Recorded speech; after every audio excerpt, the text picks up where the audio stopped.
Property dealer कौन है? वो अनिल अनिल जो सफाई हाँ कर्मी हाँ, जो सफाई कर अनिल सैनी की जगह पर कार्य किया। और जब उसका वेतन देने का नंबर आता था वो 2-2.5 महीने में वेतन कार्य करता है। उसको तो कोई इश्तेहार या कुछ लगाने की भी अनुमति नहीं होती। और ये जो है खुले घूम रहे हैं। 47-48 हज़ार रुपये तनख्वाह ले रहे हैं। जब तक वो खुद नाली साफ नहीं करेंगे तब तक हम इस आवाज को सफाई उठाएंगे। कर्मी के पास तो 1,000 रुपये का पुराना नोट होना ही नहीं चाहिए, क्योंकि तो उसकी सैलरी सीधे सीधे अकाउंट में आ रही है और अकाउंट से उस टाइम 500 का 2,000 का नोट निकल रहा था। 1,000 रुपये के हम लोगों को नोट दिए। उसके बाद 1,000 रुपये के नोट देने के बाद हम लाइन में लगे। लाइन में लगने के बाद वाल्मीकि धर्म समाज भावादस के अंतर्गत हम जो है अपने पदों पर कार्य करते हैं। करने वाले को भी और कराने वाले को भी। कराने वाला ज़्यादा गुनहगार है, करने वाला उसकी मजबूरी है। अपने कार्य को जो है सुचारू रूप से करना चाहिए। अदर कास्ट के जो सफाई कर्मचारी लगे हुए हैं वो जब समाज का तो काम है, ये हम आपसे ही काम करवाएंगे। दायरा बड़ा छोटा है, अगर उनकी सोच का दायरा बढ़ जाए तो वो कुछ कर सकते हैं। नमस्कार, स्वागत है आप सभी का। मैं प्रदीप कुमार खारिया, आप देख रहे हो उक्का चौक पर। एक आवाज़ उठती है सहारनपुर से।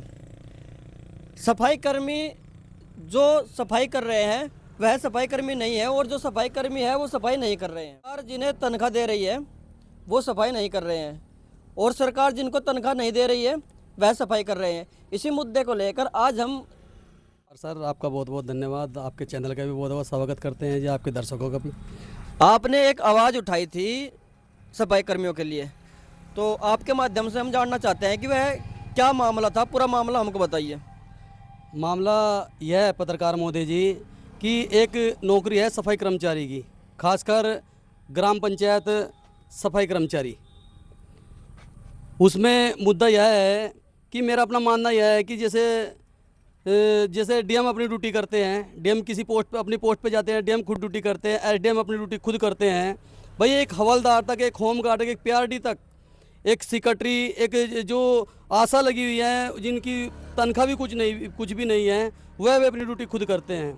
लेकिन एक पद है सफाई कर्मचारी का ग्राम पंचायत के अंदर।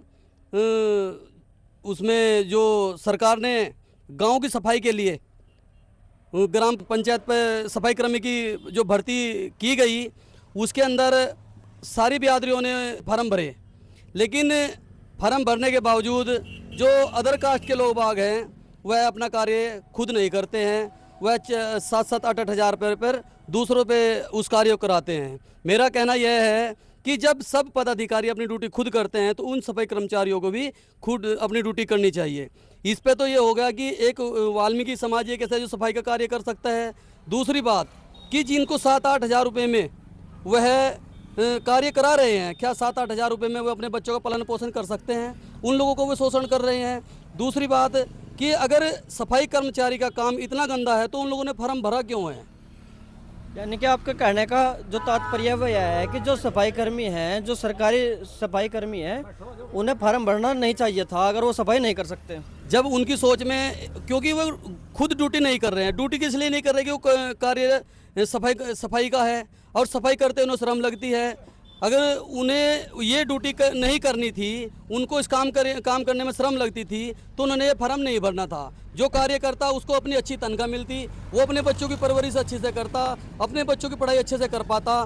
क्या अब कोई भी व्यक्ति इस बात को बता सकता है कि 8-10 हज़ार, 7-8 हज़ार रुपये में क्या अपने बच्चों का पालन पोषण हो सकता है, अपने बच्चों को अच्छा खिला पिला सकता है?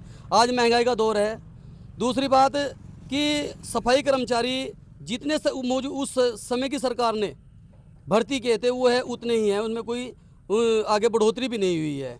और गांव में जाके देखोगे कि बड़ी संख्या में गांव में है, वहाँ पे एक सफाई कर्मचारी है, 2 सफाई कर्मचारी है। अगर जाकर देखोगे जो शासन प्रशासन में लोग बाग बैठे हैं, चाहे वो मौजूदा विधायक हो, भाई डीएम हो या ब्लॉक स्तर के अधिकारी हो, वहाँ पर वे लोग बाग कार्यरत हैं। कुछ ऐसे हैं कि जो अपना बिजनेस कर रहे हैं, कुछ ऐसे हैं जो राजनीति कर रहे हैं। तो मेरा कहने का मतलब यह है कि जो 8-10 हज़ार रुपये का कर्मचारी है वह नौकरी उसको दे दी जाए, क्योंकि जो राजनीति कर रहे हैं, अपना बिजनेस कर रहे हैं, वो लोग तो सक्षम हैं, उनको उस नौकरी की ज़रूरत नहीं है। या फिर मेरा कहने का मतलब यह है कि जो राजनीति कर रहे हैं, अपना कार्य कर रहे हैं, उस सफाई कार्य को नहीं कर रहे, उसको करने में उसे शर्म आ रही है, उसने उसको फार्म भरा क्यों है? वह खुद अपनी ड्यूटी खुद करे।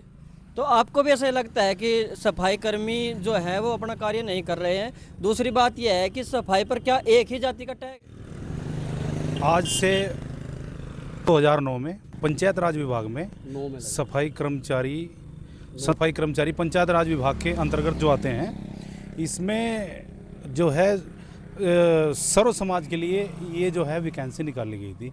इसमें हर बिरादरी के लोग कार्यरत हैं।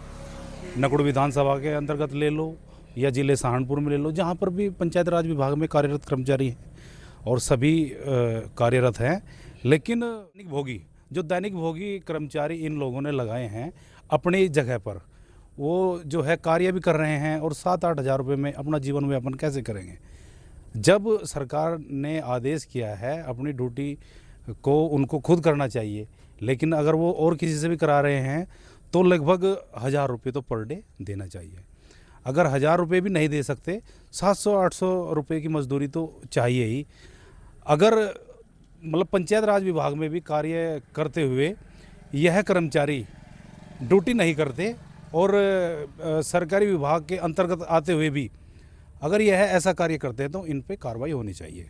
अच्छा, जैसे आप बोल रहे हो कि एक आदमी को 7-8 हज़ार रुपये में सैलरी पर रख लिया जाता है, जो सरकारी आदमी है जिसे सफाई करनी चाहिए वह सफाई नहीं कर रहा है, दूसरे आदमी को अपने आगे लगा लिया गया है, तो वो लोग मत सफाई करो, वो मना कर दे उससे कि भाई हम नहीं आते, वो फिर खुद ही नहीं करनी पड़ेगी उसे। देखिए, आदमी जो है, हर आदमी कोई जो आउटसोर्सिंग पर कार्य कर रहा है, दैनिक भोगी कार्य कर रहा है, वो तो अपनी मजदूरी ढूंढ रहा है। अगर उसको मजदूरी जहाँ भी मिलेगी, उस कर्मचारी को, उस मजदूर को जहाँ भी मजदूरी मिलेगी वो तो वहाँ करेगा, ठीक है जी। अगर वो मना करेगा तो वो और किसी को रखेगा, लेकिन आदमी को दिहाड़ी चाहिए। हमारा अपना ये मानना है कि अगर आप किसी से मजदूरी पर कार्य करवा रहे हैं, उसको 700-800 रुपये देने चाहिए। अच्छा जगजीत जी, साथ में हैं, आपको भी ऐसा लगता है कि प्रतिदिन के पे है उनका वो बढ़ा देना चाहिए? दूसरा मेरा मानना ये है, अगर हम मजदूरी पर नहीं जाएंगे किसी के यहाँ पे, अपनी एक टीम बना के कि भाई हम किसी के यहाँ नौकरी नहीं करेंगे, या तो हम सरकारी करो हमें या हम काम नहीं करेंगे, तो फिर तो कोई काम नहीं करने का, उन्हें खुद काम करना पड़ेगा या वो फिर सैलरी बढ़ाएंगे। सर, इसमें बात ऐसी है कि बेरोजगारी इस कदर है कि आदमी अपनी मजदूरी ढूंढने के लिए मजबूर है। दूसरी बात, वे लोग बाग, उनकी जो सोच का दायरा है, जो काम कर रहे हैं, उनका सोच का दायरा बड़ा छोटा है। अगर उनकी सोच का दायरा बढ़ जाए तो वो कुछ कर सकते हैं। दूसरी बात कि मेरा सीधा सीधा कहना यह है कि जो अदर कास्ट के जो सफाई कर्मचारी लगे हुए हैं, वो जब कहीं पर बहुत सारे कर्मचारी इकट्ठे होते हैं, मुझे सुनने में आता है, वो ये कहते हैं कि एक ही समाज का तो काम है ये, हम आपसे ही काम करवाएंगे, इस बात को भी कहते हैं। दूसरी बात, मेरा साफ साफ शब्दों में एक ही कहना है, जब जितने भी सरकार के कर्मचारी हैं सब वो ड्यूटी खुद अपनी कर रहे हैं, तो ये लोग भागी अपनी खुद ड्यूटी करें। या जिन कर्मचारियों ने, चाहे वो डीएम है, एसडीएम हो या कोई भी सरकारी कर्मचारी हो जो अपनी ड्यूटी कर रहा है, वो ऐसे हमें लगा दे, भाई डीएम अपनी ड्यूटी लेडी में उसके पद पर हमारा भाई कार्य करता था, बड़ा भाई, हमें लगा ये अपने कुछ और काम करे। ऐसे ही विधायक जी, जो विधायक, सांसद या जो भी शासन में है, जो जनप्रतिनिधि है, उन्होंने लगा रखे हैं, तो विधायक अपनी विधायकी छोड़ के हमें विधायक बनाए, वो हमारे से ऐसे काम कराए। क्या सफाई का कार्य ही कोई ऐसा कार्य है कि हम उसे खुद नहीं करते, दूसरों से कराएंगे? कहाँ तक उठाओगे इस आवाज़ ने? इसको एक बड़े ऊंचे स्तर तक उठाएंगे। तो हमने शुरुआत की है, जब तक ये वे सफाई कर्मचारी जिन्होंने इसका फॉर्म भरा, जो 47-48 हज़ार रुपये तनख्वाह ले रहे हैं, जब तक वो खुद नाली साफ नहीं करेंगे तब तक हम इस आवाज़ को उठाएंगे। आपका भी यही मानना है क्या? देखिए, जब परमात्मा ने एक रोज़गार दिया है, उस अपने कार्य को जो है सुचारू रूप से करना चाहिए। अगर नहीं करना चाहते तो उसके खिलाफ एक्शन होना चाहिए, कार्रवाई होनी चाहिए। नहीं, ये तो मैं भी मानता हूँ कि अगर हमने कहीं पे फार्म भरा है, सरकारी काम मेरा है या कोई भी प्राइवेट काम मेरा है, तो करना तो अपने आप पड़ेगा, ठीक है जी। लेकिन उनको सुविधा दी जा रही है ना, वो सुविधा देने वाले कौन है? उन पे भी तो शिकंजा कसा जाना चाहिए। बिल्कुल कसा जाना चाहिए। देखिए, जो बेरोज़गार है वो तो मैंने आपको पहले भी अवगत कराया, जो बेरोज़गार है वो तो अपनी रोज़गार, मतलब दैनिक भोगी हो गया, वो तो अपना रोज़गार ढूंढता ही है। लेकिन अगर वो उस कार्य को कर रहा है या करवा रहा है, उस पर कार्रवाई होनी चाहिए। देखिए, मजदूर को तो अपनी मजदूरी चाहिए, वो यहाँ नहीं करेगा कहीं और करेगा, लेकिन जो करवा रहा है उस पर एक्शन होना चाहिए। मजदूर तो मजदूर है, वो तो अपनी मजदूरी ढूंढेगा। शोषण हुआ ना। आप क्या कहोगे इस मामले में? मैं तो दोनों को गुनहगार मानूंगा, करने वाले को भी और कराने वाले को भी। कराने वाला ज़्यादा गुनहगार है, करने वाला उसकी मजबूरी है। तो इसमें अगला कदम क्या होगा आपका? अगला कदम तो जहाँ तक हमारे पास संघर्ष होगा, हम संघर्ष करेंगे। यानी कि अब की बार निर्णय ले लिया है कि भाई इसमें कार्य, ठोस निर्णय है हमारा। तो आपका कोई संगठन है या? जी, हमारा संगठन है भारतीय वाल्मीकि धर्म समाज भावादस के अंतर्गत हम जो है अपने पदों पर कार्य करते हैं। मैं नगुड़ ब्लॉक में भावादस के अंतर्गत ब्लॉक अध्यक्ष हूँ और इसमें जो है हम कार्रवाई करने के लिए बाध्य रहेंगे। अच्छा, इसमें आपका अगला कदम क्या होगा यहाँ से बाद का कदम? हमारा अगला कदम ये होगा, क्योंकि हम आपसे ये बात हमने पहले कहनी थी कि हमारा संगठन है भारतीय वाल्मीकि धर्म समाज भावादस भारत के नाम से, जिसके मंडल सचिव के पद पर कार्यरत हूँ। हम अपने लेटर पैड पर डीएम, एसएसपी और जितने ऊपर पदाधिकारी उन सबको अवगत कराएंगे, मुख्यमंत्री तक अपनी बात भेजेंगे और जो हमारी अगर कोई बात गलत निकाले तो उस बात को भी हम स्वीकार करेंगे। लेकिन जो हक की लड़ाई है, गरीबों की, शोषितों की, हम वो यहाँ से वहाँ तक लड़ेंगे। तो सब मैं ये पूछना चाहता हूँ कि आपने भी कभी ये किया कि भाई किसी के यहाँ पे स्थान पर जाकर कार्य किया हो या किसी के पास आप डेली बेसिस पे गए हो? देखिए, मैं तो ऑलरेडी कार्य करता हूँ और मतलब काम करता हूँ। और एक हमारे यहाँ पर गांव नारायणपुर से एक लड़का अनिल सैनी जी आते थे। उसकी ड्यूटी आज से 2 साल पहले गांव कुल्हेड़ी में थी और कुल्हेड़ी में उसके पद पर हमारा भाई कार्य करता था, बड़ा भाई। उसने उसको 6600 रुपये पे कार्य पे रखा और वो बड़ा सीधा बड़ा भला आदमी है मेरा भाई। और वो जो है सुबह ही 7 बजे जाता था और 2:30-3 बजे तक सुचारू रूप से गांव कुल्हेड़ी में सफाई का कार्य करता था। और गांव कुल्हेड़ी में जो है निकासी का भी कोई रास्ता नहीं, लेकिन वो उस गांव में इतना कार्य था, बहुत कार्य था। वो मुस्लिम समाज भी है उसमें, सैनी समाज भी है उस गांव में, गुज्जर समाज भी हैं, सरदार जी भी हैं, अन्य मतलब सभी बिरादरी हैं उसमें। जो है उसने उसकी जगह पर, अनिल सैनी की जगह पर कार्य किया। और जब उसका वेतन देने का नंबर आता था वो 2-2.5 महीने में वेतन देता था। वेतन के लिए भी उसको 20 बार फ़ोन करते थे तो तब एक बार आता था। वो अपना जो है प्रॉपर्टी डीलर का काम सरसाव एरिया में करता था। जो सफाई कर्मी है वो, जो सफाई कर्मी है उसकी जगह पर वो कार्य करता था। और प्रॉपर्टी डीलर कौन है? वो अनिल जो सफाई हाँ, जो सफाई कर्मी है। तो जब उसका वेतन देने का समय आता था वो 2 महीने में या 2.5 महीने में वेतन देता था। और जब नोटबंदी हुई तो उस दौरान भी उसने 1000 रुपये के हम लोगों को नोट दिए। उसके बाद 1000 रुपये के नोट देने के बाद हम लाइन में लगे। लाइन में लगने के बाद फिर हमको वहाँ से पैसे मिले। उसके बाद फिर अपना जीवन व्यापन करने में खर्च का नहीं, अगर सफाई कर्मी की बात करें, सफाई कर्मी के पास तो 1000 रुपये का पुराना नोट होना ही नहीं चाहिए, क्योंकि तो उसकी सैलरी सीधे सीधे अकाउंट में आ रही है और अकाउंट से उस टाइम 500 का 2000 का नोट निकल रहा था।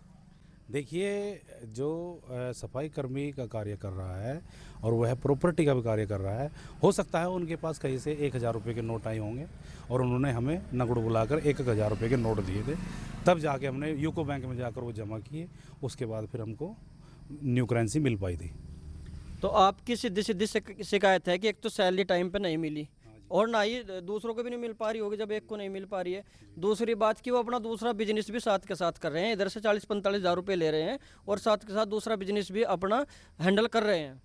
जी बिल्कुल। देखिए, जो सरकारी विभाग में कार्यरत है, चाहे पंचायत राज विभाग हो, चाहे जिला अधिकारी महोदय जी के यहाँ हो, चाहे पुलिस प्रशासन के यहाँ हो, जो सरकारी विभाग में कार्य करता है उसको तो कोई इश्तेहार या कुछ लगाने की भी अनुमति नहीं होती। और ये जो है खुले घूम रहे हैं और जो दैनिक भोगी वेतन वाले कर्मचारी हैं उन पे अपने घर तक का भी कार्य करवा रहे हैं। देखते रहिए ओक्का चौपाल। जय हिंद, जय भारत।